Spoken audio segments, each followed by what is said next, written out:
ഇത്തവണത്തെ സ്വാതന്ത്ര്യദിനം അത്രയേറെ സന്തോഷത്തോടെയല്ല നമ്മൾ ആഘോഷിച്ചത്. വയനാട്ടിലെ ദുരന്തം, ശേഷം കൊൽക്കത്തയിൽ പീഡനത്തിനിരയായ യുവ ഡോക്ടർ, എല്ലാം ഖേദിപ്പിക്കുന്ന വാർത്തകൾ തന്നെ.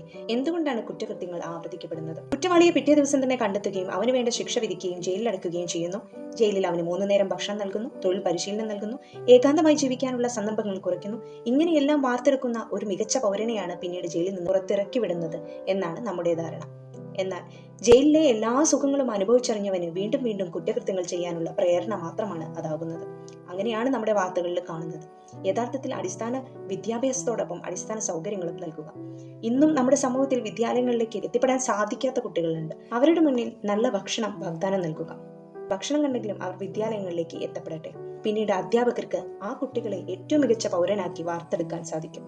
അത്തരമൊരു പൗരനെ നമ്മുടെ സമൂഹത്തിലേക്ക് ഇറക്കി വിടുമ്പോൾ ഇത്രയേറെ പേടിക്കേണ്ടി വരില്ല. ഇത്രയേറെ കുറ്റകൃത്യങ്ങൾ ആവർത്തിക്കപ്പെടില്ല.